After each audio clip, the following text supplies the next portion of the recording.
Ketua Komisi 3 DPRD Provinsi Riau, Edi Basri, menyoroti stadion utama di Provinsi Riau yang terbengkalai atau dalam keadaan tidak terawat.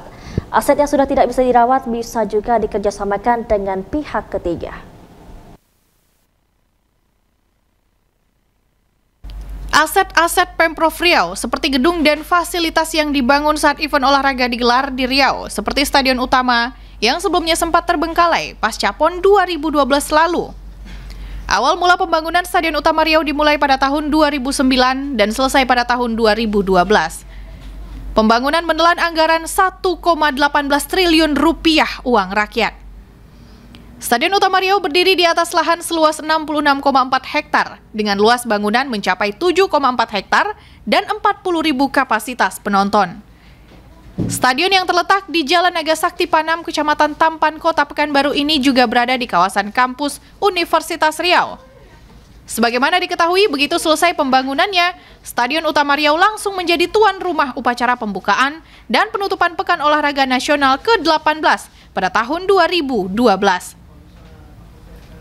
Terpantau saat ini kondisi Stadion Utama dalam keadaan yang memprihatinkan, di mana terjadi kerusakan fasilitas pendukung dan vandalisme pada berbagai sudut stadion. Saat ini Pemprov Riau mulai menunjukkan perhatian pada gudang senilai 1 triliun rupiah lebih tersebut. Namun selama beberapa tahun pasca PON 2012, Stadion Utama Riau yang berada di Jalan Naga Sakti, Kecamatan Bina Widya tersebut hanya menjadi lapak PKL hingga menjadi kawasan tenda ceper. Ketua Komisi 3 DPRD Provinsi Riau, Edi Basri, menyoroti banyaknya aset daerah di Provinsi Riau yang terbengkalai atau dalam keadaan tidak terawat. Dan ini merupakan kerugian bagi APBD. Jika memang tidak bisa dimanfaatkan atau tidak bisa dirawat lagi, maka lebih baik dilelang saja. Di samping itu, ia meminta agar pemerintah lebih bijaksana sebelum membangun suatu fasilitas atau aset. Aset yang sudah tidak bisa dirawat bisa juga dikerjasamakan dengan pihak ketiga, karena yang terpenting aset daerah itu selamat dari kepunahan. Paling tidak, nilainya masih ada. Edi Basri mengklaim ketika baru akan dibangun dulu pihaknya yang cukup keras untuk menolak karena sudah memprediksi hal ini akan terjadi ke depan. Itu tadi, karena ini Indonesia ini pada umumnya memang kaya lembaga miskin fungsi gitu. Oh, kalau membangun itu cepat kali, tapi untuk memfungsikan itu kadang belum sampai pemikiran ke sana atau gimana, nggak tahu kita gitu. Jadi tapi dari Komisi 3 komitmen. Mitra itu adalah kawan kita seperjuangan, kawan kita sama-sama dalam berjalan, maka kebaikan ataupun perjuangan kita harus lebih baik, karena nanti keberhasilan mereka ada juga bagian dari keberhasilan kita sebagai Komisi 3 yang membidangi mereka. Jadi Pak, ini kan aset-aset yang tidak dipakai ini Stadion Utamanya bahkan udah belasan tahun ini Pak. Iya.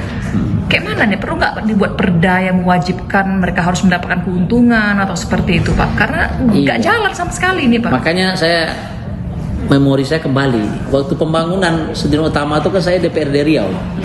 Saya dulu yang menolak itu. Menolaknya bukan tidak suka gedungnya, tetapi saya udah berpikir ini akan menjadi macet ke depan. Karena saya belum melihat potensi manajemen di daerah ini yang bisa memfungsikan gedung sebesar itu. Terbukti kan hari ini. 15 tahun saya tinggalkan, terbukti hari ini. Gitu. Artinya politik itu prediction. Nah, jadi seorang politisi itu harus punya prediksi ke depan, jauh ke depan. Ini kan merugikan daerah, hampir 1 triliun itu kita bangun gedungnya. Sekarang coba, dia bukan menghasilkan untuk daerah, bahkan mengisap darah dari daerah untuk dana renovasi, dana operasional dan sebagainya. Maka untuk itu harus kita cari jalannya. Kalau memang secara manajemen pemerintahan tidak mampu mengelolanya, kita serahkan pada pihak ketiga. Kan kita bukan jual. Hanya manajemen mereka, betul nggak? Paling tidaknya, sekalipun tidak profit, sekali lagi saya tekankan, paling tidaknya dia tidak menjadi aset yang punah atau aset yang tidak berfungsi ekonomi sama sekali. Begitu. Apalagi tambah di sekitar kawasan itu juga udah mulai tidak tertib ya Pak, kayak parkir dipatok sekian, itu kemana lari duitnya semuanya? Iya, jadi ini kan tergantung kepada badan pengelola aset daerah. Betul nggak? Itu kan bisa difungsikan secara ekonomi. Kenapa mereka tidak melakukan itu? Gitu. Sejengkal tanahnya kan aset itu, kan bisa bernilai ekonomi. Kenapa mereka tidak berpikir seperti itu? Mungkin ini sangat literlek mereka berpikir, kan tidak ada pikiran yang terobosan yang mungkin. Ya, itu yang kita harapkan ke depan.